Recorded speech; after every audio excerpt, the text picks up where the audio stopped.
Ladies and gentlemen, good day and welcome to Syngene International's fourth quarter and FY 2026 financial results conference call. As a reminder, all participant lines will be in the listen-only mode, and there will be an opportunity for you to ask questions after the presentation concludes. Should you need assistance during the conference call, please signal an operator by pressing star, then zero on your touchtone phone. Please note that this conference is being recorded. I now hand the conference over to Ms. Nandini Agarwal. Thank you, and over to you. Good afternoon to everyone. Thank you for joining us on this call to discuss Syngene's fourth quarter and full year results for financial year 2026.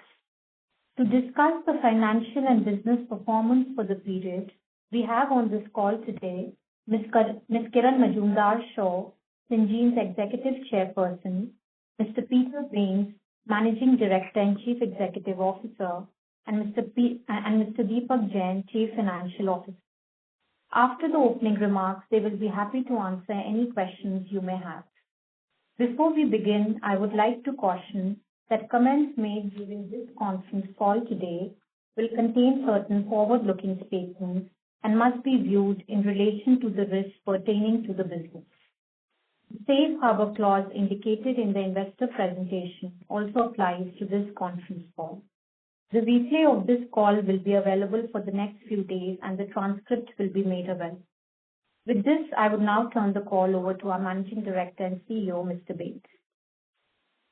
Thank you, Nandini. Good afternoon, everyone, and thank you all for joining us on the call today.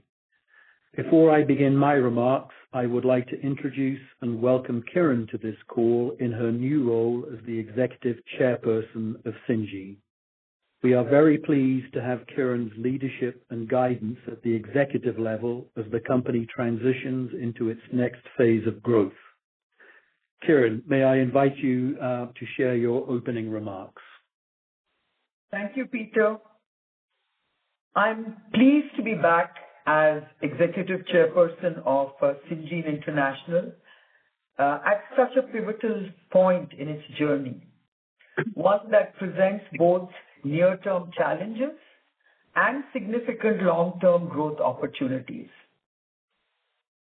FY 2026 closed with a muted top-line growth of 3% year-on-year.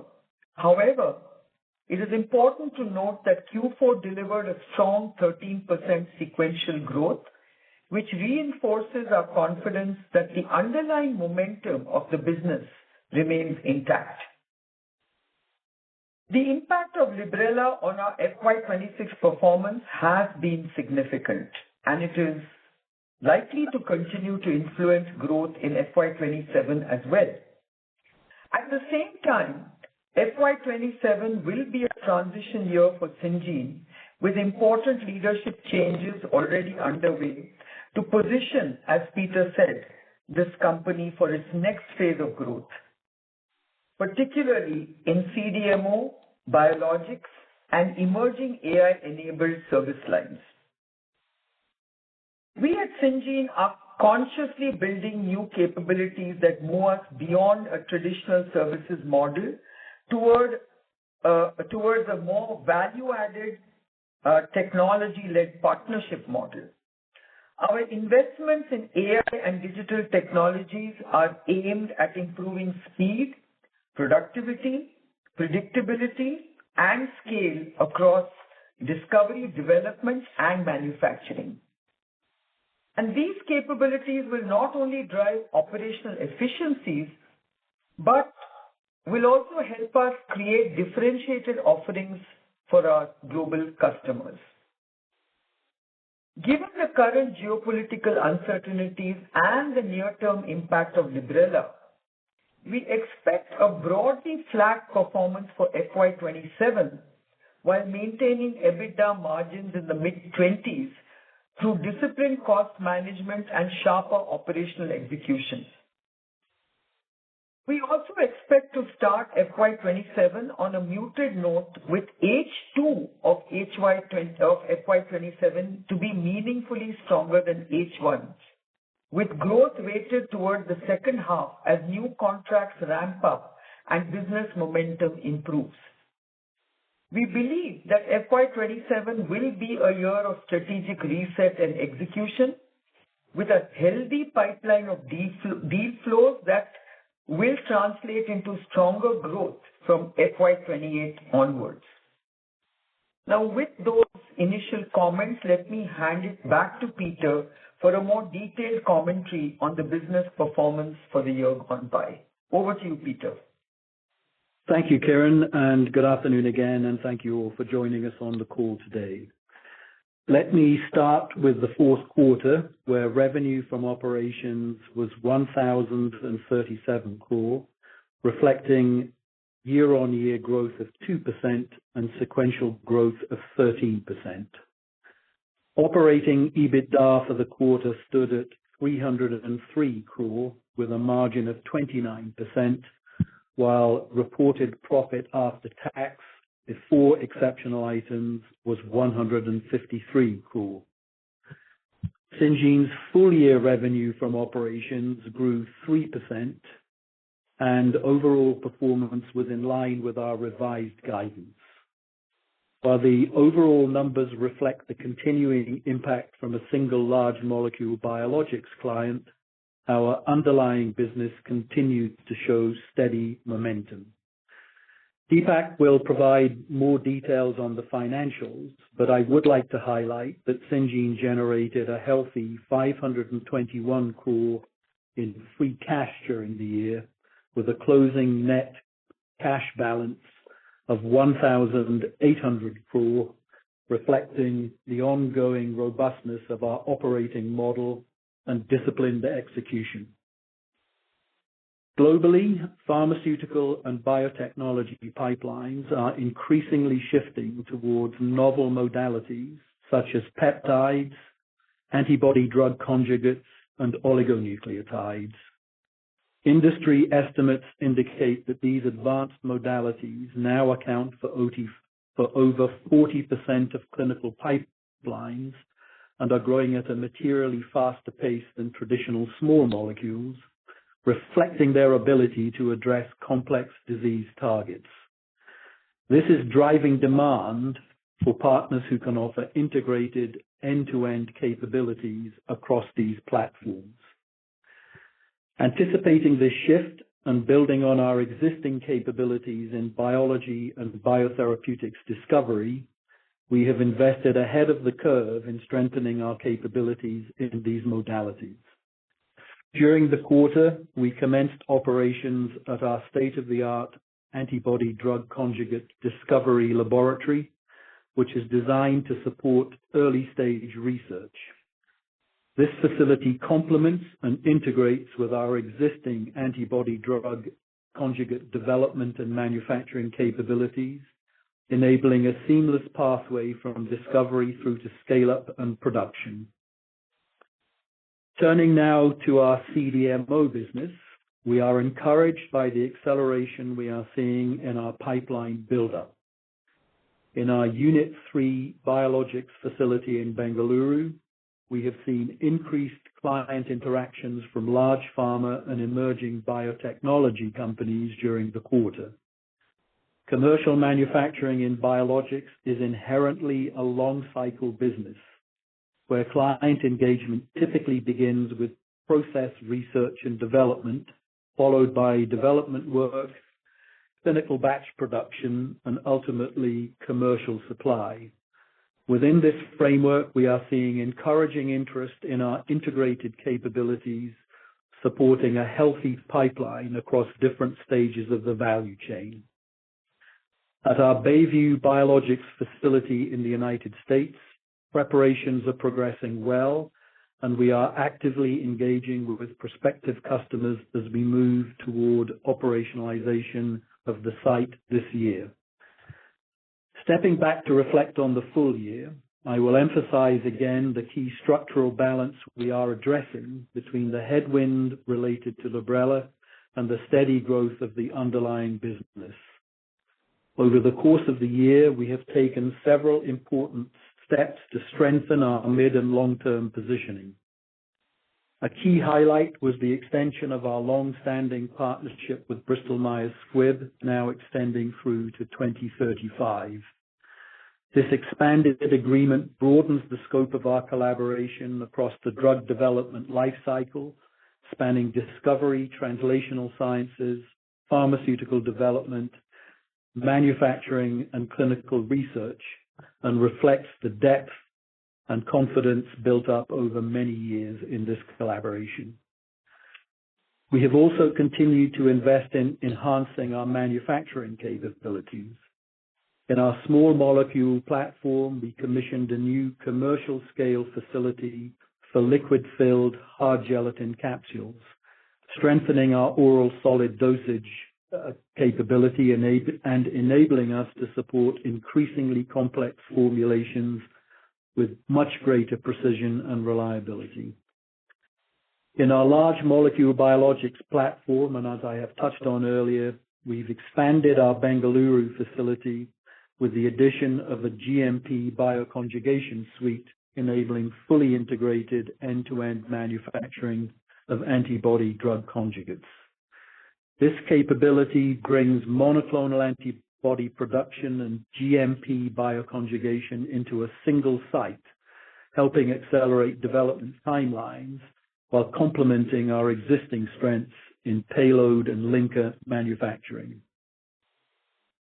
Turning to our commitments towards Syngene's ESG and sustainability framework, this continues to be an important area of focus for Syngene, and I'm very pleased to advise that we are included in the S&P Global Sustainability Yearbook 2026, placing us amongst a select group of leading companies globally and amongst the top 10 in the life sciences sector.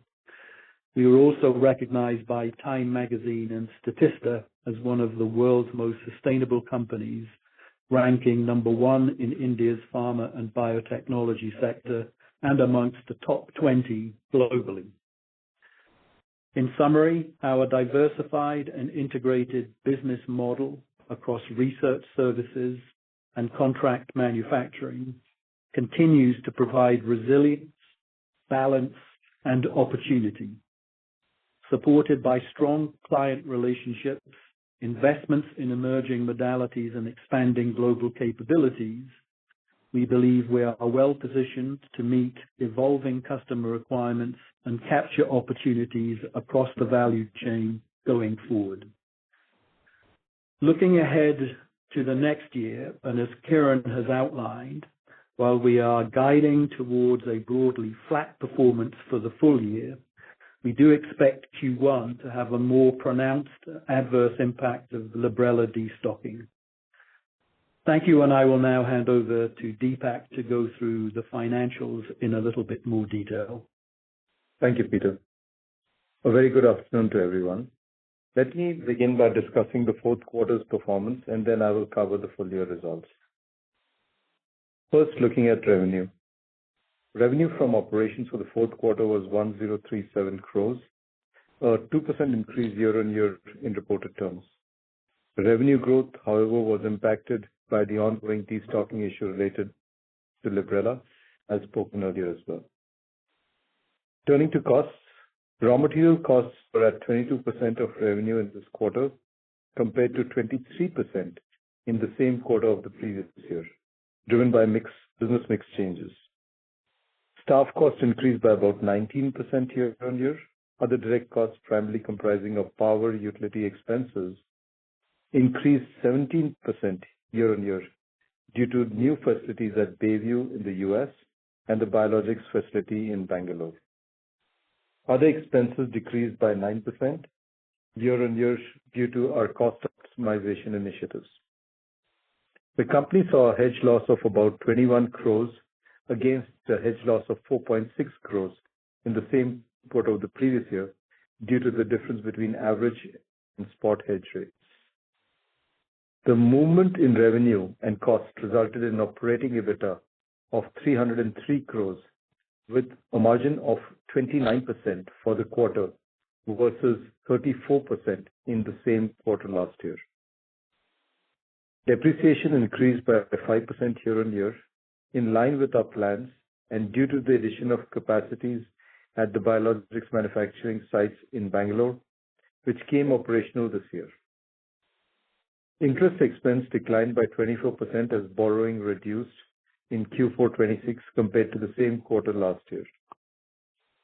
Other income increased by 18% compared to Q4 last year, primarily due to higher cash and equivalent balances. Overall profit after tax, but before exceptional items, stood at 153 crores, down 16% year-on-year. As you know, the Government of India has recently notified the 4 labor code consolidating the 29 existing labor laws. During the quarter, we reassessed the impact of the new labor codes, which resulted in a gratuity remeasurement credit of 20 crores net of tax. Moreover, expenses of about 25 crores net of tax were recognized under exceptional items related to termination benefits extended to employees in accordance with an approved policy. Adjusted for these exception items, reported profit after tax was 148 crores, down 19% year-on-year. The normalized effective tax rate for the quarter was 24.2 as compared to 23.7 in the same quarter last year due to change in profit mix across the units. Now moving to CapEx, we continue to invest in building capabilities and technologies that enable us to become an integrated solution provider for our clients. During the fourth quarter, we invested $10 million, around 50% in research services, primarily across capability builds and contractual obligations in dedicated centers, along with regular maintenance CapEx. Nearly 40% of the CapEx was in CDMO business. The remaining CapEx was towards digitization, automation, and common infrastructure. We continue to maintain a strong balance sheet. After meeting our CapEx spends for the quarter, we have a net cash balance of 1,800 crores as of 31st of March 2026. Turning to the full year performance, reported revenue from operations increased by 3% year-on-year. Raw material cost was at 25% of revenue in FY26 compared to 26% last year, driven by business mix changes. Staff cost increased by 14%. Our direct cost, primarily comprising of power and utilities, increased by 6%, and other operating costs increased by 6%. Operating EBITDA margin stood at 25% for FY26, and profit after tax before exceptional items was 380 crores, down 20% year-on-year. As we look ahead, we will continue to invest in technology platforms and enhancements, digitization and automation, and strengthen our presence in new modalities like peptides, ADCs, to build on our strengths. With that, I suggest we open up for questions. Thank you very much.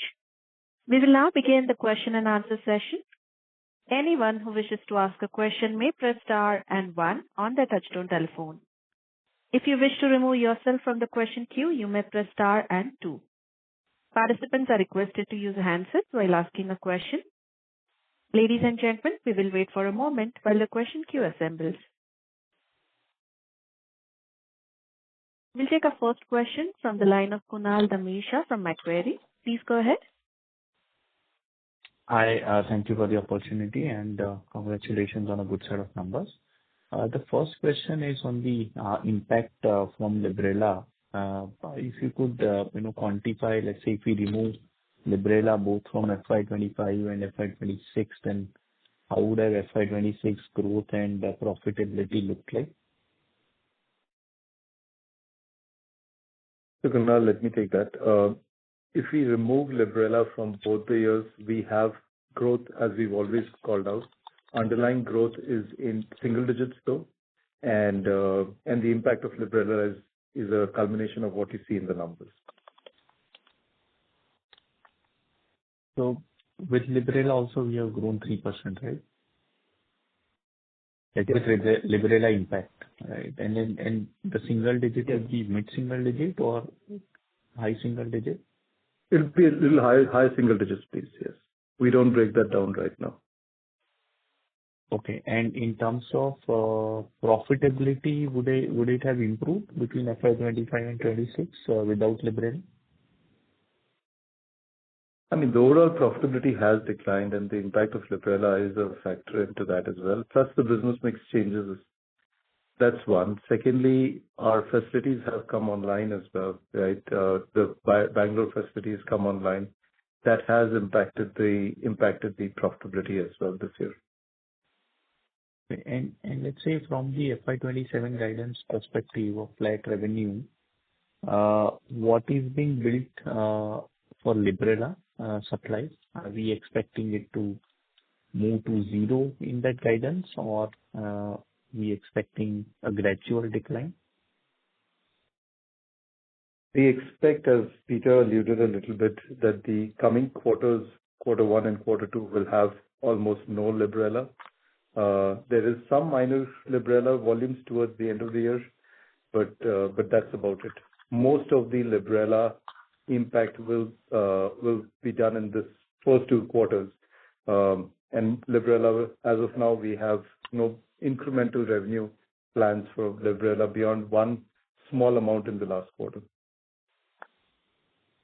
Sure. And in terms of the current quarter, the cost related to Bayview facility fully baked in terms of, because last time we had suggested that the hiring is ongoing. So is it fully baked in Q4, or there is more cost which can come?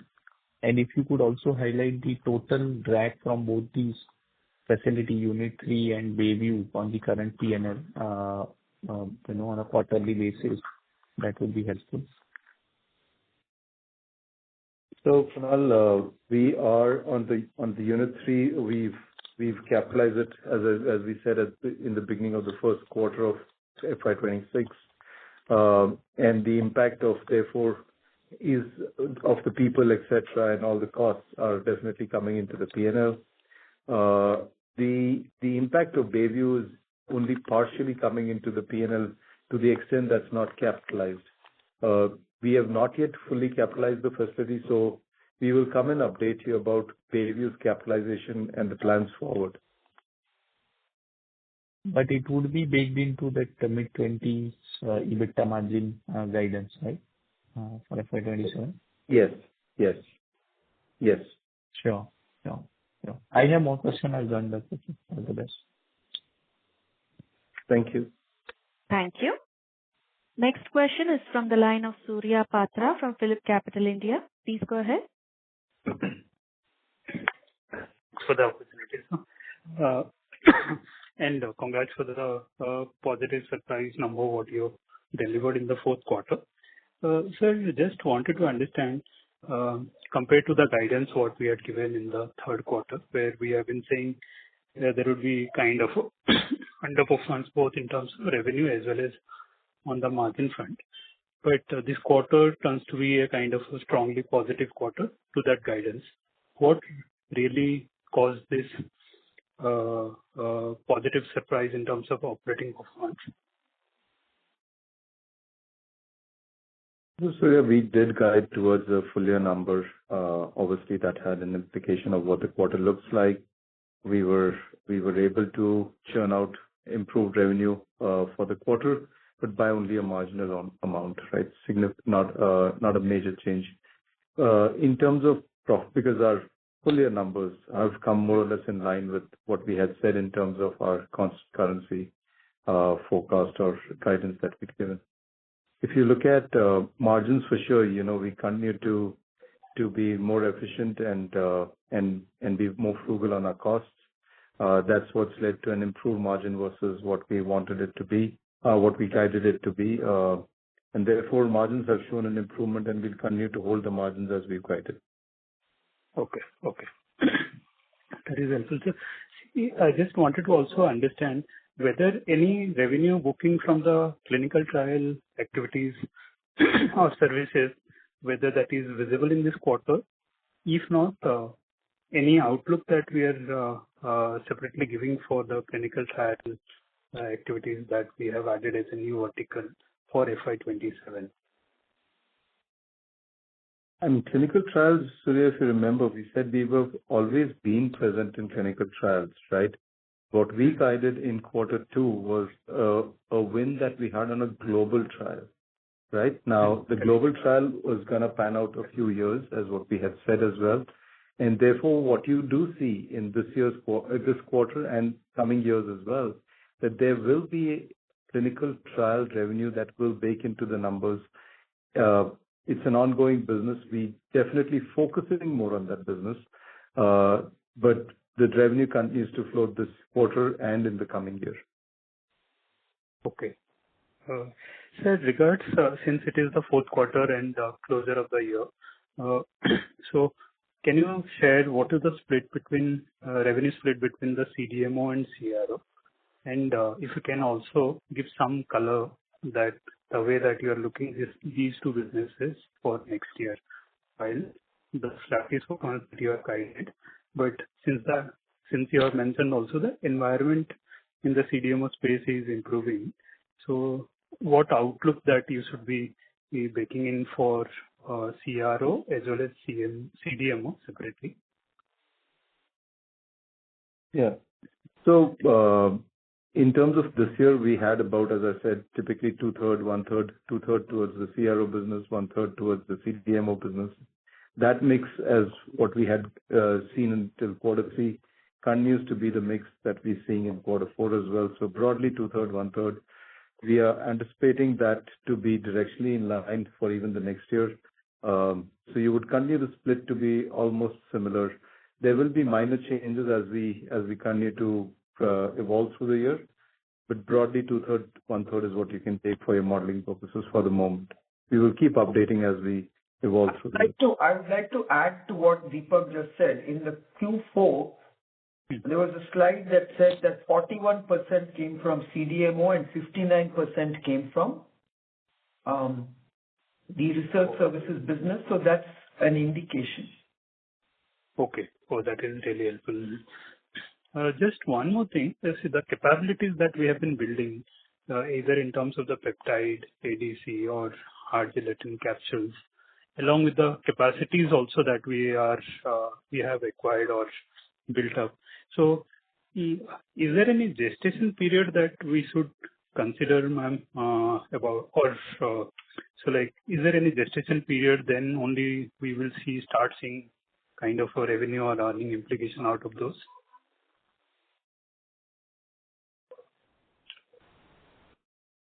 So yeah, I'll start and probably I'll draw in Peter's views as well on this. Typically, when we have these capacities that we build up on the CDMO space specifically, right? And you saw that a bit in Unit 3 as well. You know, before we take the site, we got to get it into qualification stages. We got to do some trial batches runs, and then we get into regulatory approval structures, right? Typically, they do take 12, 18, 24 months, depending upon the nature of the site, the state of readiness of the site itself when we bought it as well. So you would expect, you did see what happened in Unit 3. It took us almost 18 odd months to get it operational and capitalize the site. We would expect the initial trial runs, etc., on Bayview to also go through, and then, in the coming year, we should start seeing some engineering batches, etc., come through, and capitalizations once we get the regulatory approvals, which we can't really comment on the timeline right now. So, yeah, let me add to Deepak's comments and speak a little bit about the capability enhancements in the areas like hard gel capsules and antibody drug conjugates and peptides, where we are building new capabilities, and we're building capabilities that strengthen existing capabilities. And we would expect here to look for this to contribute towards the pipeline build that Kiran referred to in her opening remarks, and contribute toward the exit in 27 on a growth trajectory, and then looking to 28 to see more sustained growth as we clear the Librela impact at the end of 27. Sure. Yeah. Thank you for this comment. Wish you all the best for future quarters. Thank you. Next question is from the line of Kunal Randeria from Axis Capital. Please go ahead. Hi, good afternoon, sir. So the question is on the Section 232 tariffs, where around 100% levy will be on patented pharma products and the ingredients. So don't you think this can slow down future order contracts of CDMO players? Kunal, our assessment of the tariff impact on Syngene is it will be negligible. As both a service industry and in the product supplies that we make and supply to our customers. So we are not anticipating any material effect of tariffs on Syngene's business. Great, sir. So you say even after this announcement, you are still getting RFPs from your prospective customers? Yes, we are. Great. Okay. The second question is on your contract with Bristol Myers that was extended till 2035. It seems to be a bit more expansive, a bit more extensive than last time. So is the wallet size bigger? So, again, this is a very important component of our business. It's our largest collaborator and a unique construct. 28 years now in terms of legacy and looking forward now a 10-year future horizon.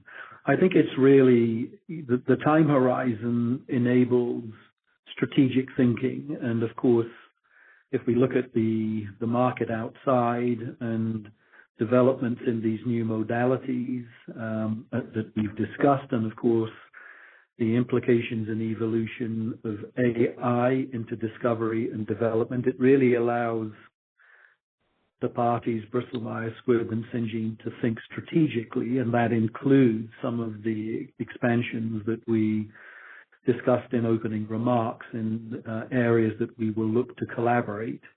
But it really provides that strategic framework so that we can plan in the mid and the longer term to support Bristol Myers Squibb, as they evolve their pipelines and portfolios.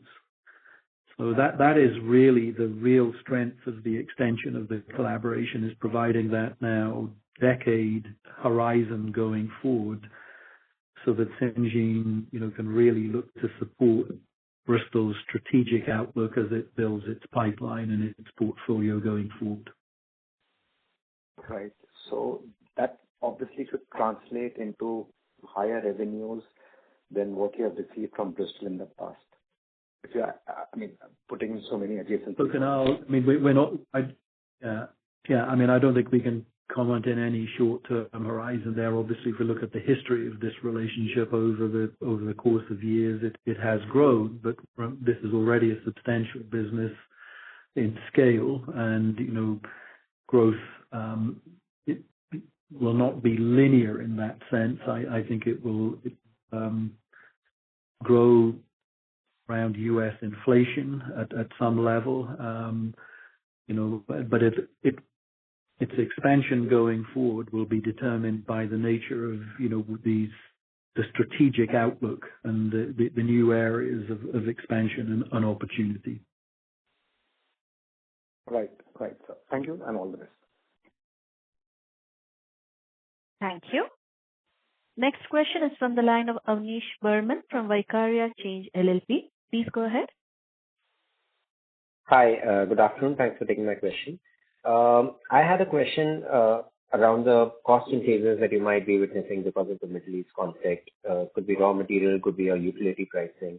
I just wanted some qualitative color on how your contracts are structured, both on the CRO side and on the CDMO side. How easy is it to pass on these cost increases to the customers, or how difficult it is, as the case may be? Thanks. So, typically, these are different contracts with different clients. The nature of the contracts depends on the need of what we are trying to service, and also depends on the nature of the molecules in conversation or the support that is required, right? So it's not one size fits all. It also depends upon the conversation of the long-term horizon of the contract that we get into.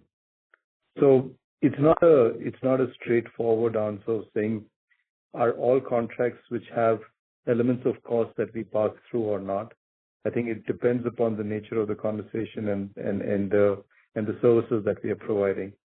I don't think there's a straight answer to your question, Gaurav. Okay. Again, I mean, if you just bifurcate your business into CRO and CDMO, is your answer true for both these businesses, or is there one business where it's relatively easy to have those kind of conversations with the client? Let me maybe also add in here. I mean, the implications of what's happened, are evident as everyone can see.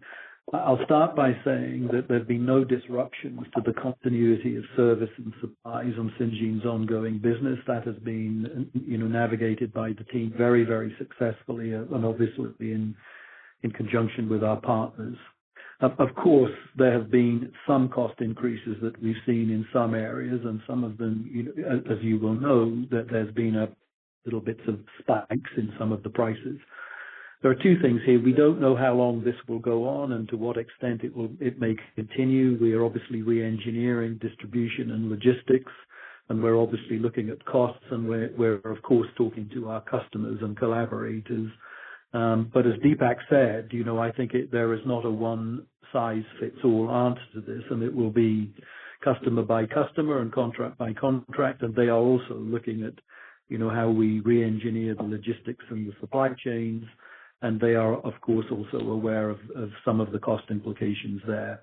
But I don't think there's any material impact that we're considering at this point in time. But, and we'll have to wait and see how this resolves going forward. Okay. Thanks. I'll get back in the queue. Thank you.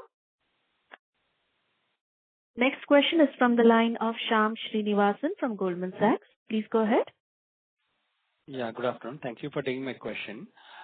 Just between January and now you're reporting in April, we had cut our EBITDA margin guidance for the full year to 22-23%, and we delivered 25%, right? And now when we look at our guidance for next year, it seems to suggest flat margins. So I'm just a little confused with respect to the EBITDA margin guidance. I think on revenue, we have probably met full year guidance for fiscal 25-26. But just the push and pulls, because we just cut guidance and then now we actually beat our guidance. So is there something that was supposed to happen that got postponed into, say, fiscal 27 that has led to this cost change? Or was there a mix issue? If you could explain just what happened in 2 months.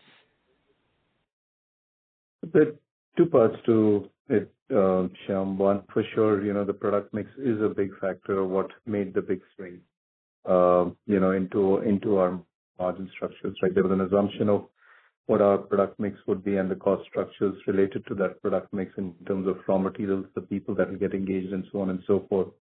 That went through a bit of a shift, and that was a positive shift in that direction. Obviously, there's some bit of also cost that's gone into the exceptional items as well. That's also led to that change. So two major contributors right now. One is the product mix change, or the services that we had anticipated, or the revenue mix that we had anticipated went through a change, and then some bit of the cost went into exception items as well. Got it. So, Deepak, just from a forward-looking perspective, right, is it getting difficult for you to estimate corporate margins? Has something changed? Do we still have the aspiration to go towards the high 20s, maybe 30% margins? Do you think that overall, I'm not asking for a specific year, but is there a path to going back, or you think we are now moved to a slightly lower trajectory of what margins can be? So, Shyam, two things. One, for sure, we've guided you towards a mid-20s even for the next year, as Kiran mentioned. That's definitely taking into consideration, how we expect the utilization curve on our sites that we have bought in the recent past, that's going to come up. But more importantly, we've always mentioned, and we've said this in the past as well, as the utilization curves on the sites improve, we do expect the margin profile to improve as well.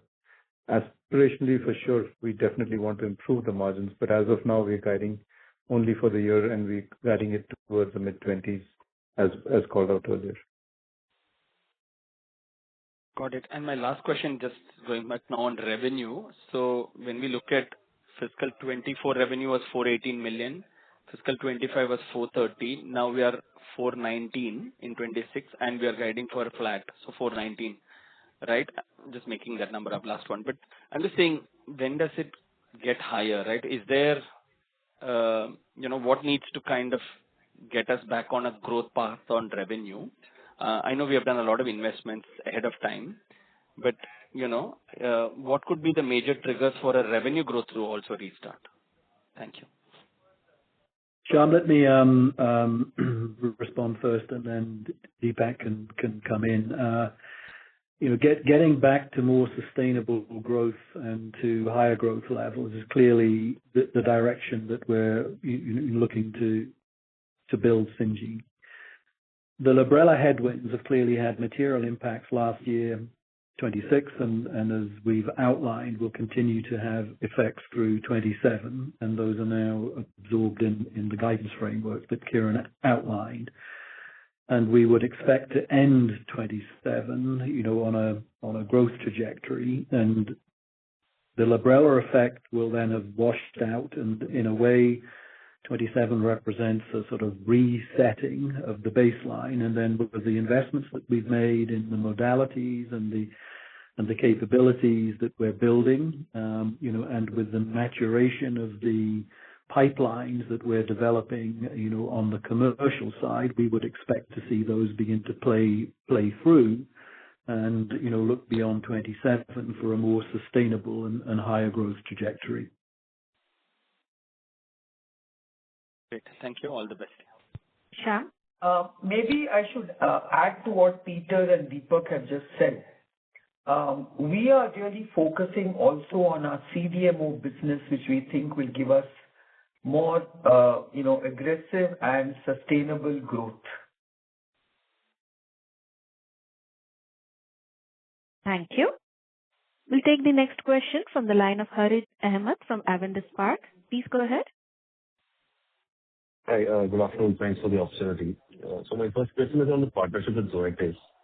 Zoetis has a follow-on molecule to Librela. It's called Librela, and I was just wondering if Syngene has any role in the supply chain for that product, given Zoetis already has a European approval and they're expecting a US approval shortly.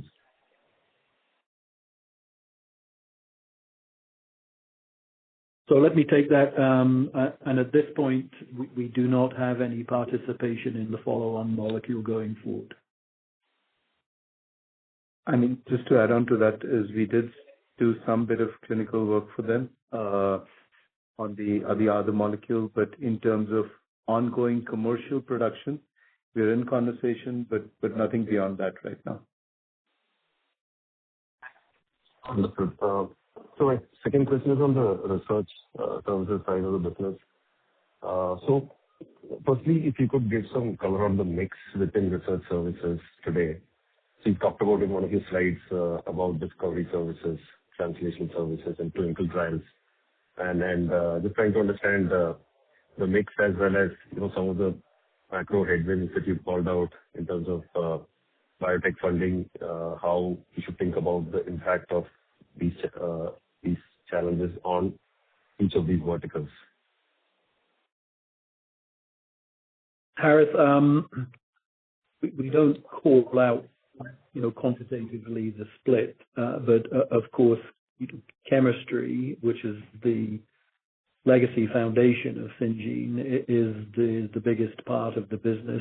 Biology and now biotherapeutics, where we believe Syngene is very well placed in India as a lead player, supports that. And as we've said, our translation and clinical services are at a lower starting point, but we are seeing some encouraging opportunities here for growth.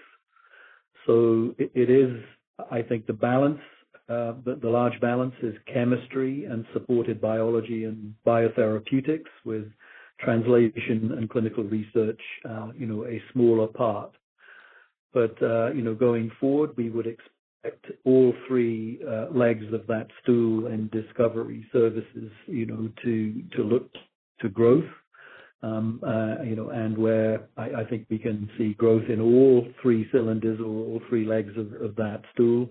I think in biotherapeutics, there's a very clear opportunity of differentiated capability, differentiated services playing into a high growth part of the contract research market. And of course, as we've discussed in previous calls, the translation and clinical research business is looking at significant expansion, going forward over the coming years as clinical trials pick up in India and as the translational capability plays into discovery capabilities more broadly.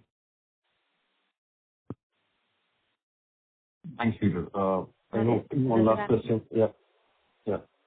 I'll get back with you. Thanks. Thank you. Next question is from the line of Alankar Garude from Kotak Institutional Equities. Please go ahead. Hi, good afternoon, everyone. Peter, in your discussions with clients, how are they assessing the impact of AI on drug discovery? And how are you gearing up for any shifts in the business model as well as activity levels? Sure, Alankar, obviously a very important question. I think it is very clear to everybody that the implications of AI in discovery, in development, and in manufacturing, will be profound. I'm not sure what the timeline is and how it will land, but already, we are seeing rapid changes in the evolution. And I think Kiran touched on this in her opening remarks, the application of AI to improve timelines, which are obviously of critical importance to all our clients and collaborators, to improving predictability through modeling, to reduce risk through enhanced predictability, and fundamentally to enhance innovation, with AI applications that can look to find new targets, and to look to enhance validation of these targets. In development and in clinical development, we're already seeing applications of AI that will help, all the aspects of the clinical side, in patient recruitment, in data management, and so forth, in translational sciences, as these elements enhance the predictability of drug discovery. We'll see applications of AI in there. And of course, in manufacturing, we're already working with digital twins to enable us to enhance our ability to manage and optimize manufacturing. So, Alankar, I think it is clear that there will be profound implications of AI. And from Syngene's side, again, we've been investing in new capabilities there. We have a team of AI scientists who are looking at the application of algorithms and so forth to enhance our service offerings and to create value to our customers. And of course, with our customer base, we're working in this arena with many companies. So I think the shorter answer is it is going to change and profoundly discovery, development, and manufacturing, and that Syngene is moving and accelerating its capabilities to enhance differentiated service value creation to our customers in that field. Kiran, you may want to add something in on this. No, I think what you said is adequate, because I think these are important times and points of inflection, but I think what you have said is fairly well covered. Got it. That's very helpful, Peter. Kiran ma'am, the second question for you. You have now come into an executive role at Syngene after a long time. There is also a new team led by Siddharth Abhijit coming in from Biocon Generics. Can you take us through what prompted these decisions, and did you at any point in time evaluate an external candidate? So first and foremost, I think this plan has been in place for some time. In fact, Peter has also been part of taking this decision, because I think it was very clear that after Jonathan departed, Peter played a very important role to play the role of an interim CEO till Siddharth could join. And as you know, we did believe that we needed there was a strong rationale that we needed a full-time, the full-time presence of a CEO in India, because I think it's very important to getting into CDMO. Operational excellence was very important, where the CEO has to have a very close, oversight on these kind of businesses. And because Siddharth is someone who has played a very important role at Biocon, who understands the CDMO business, because Biocon is very much involved in that kind of manufacturing operations. It was something that we felt was the right thing to do.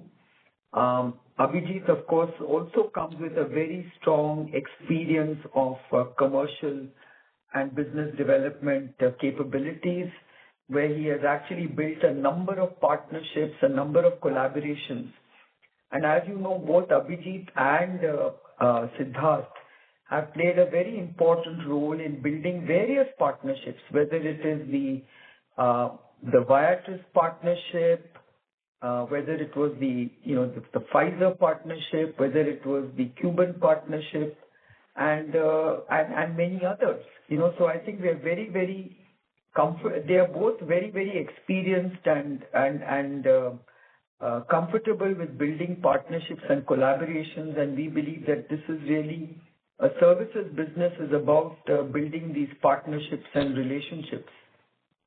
And we didn't have a very formal commercial structure which we felt would actually help the business going forward. So I'm, someone who has worked with them very closely for over many, many years. Obviously, I'm happy to be back to, take Syngene through this very exciting time. And this is a team I'm very familiar with, and I'm very confident that we will rebuild and reset and rebuild the Syngene model in all the particular areas that we spoke about. And, Peter has done an excellent job of being that interim CEO. And I think we now believe that Syngene is in very good hands. Sure. That's very helpful, Kiran ma'am. And with your permission, one final question. Deepak, you spoke about the cost efficiency measures helping margins. There is also a termination charge. Can you just take us through some of these cost rationalization initiatives, and where are we in this journey? So as called out in the notes as well, Alankar, this is termination benefits of rebalancing the organization, right? If you see the people cost, you will see the cost going up, but that was the investments that we made in the people at the beginning of the year. And then there was some rebalancing in some parts of the organizations that we needed to do. So it is impact that we've taken into the financials as termination benefits. And that's what you see as the cost implication, right? I really won't comment beyond that right now in terms of how it's going to play out in the future, but the margin structure is what we've commented upon, and we're going to probably hold on to the margin guidance that we've given. Fair enough. That's it from my side. Thank you. Thank you. Ladies and gentlemen, that was the last question for today. You can get in touch with Syngene team for any further questions. On behalf of Syngene International, that concludes this conference. Thank you for joining us, and you may now disconnect your lines.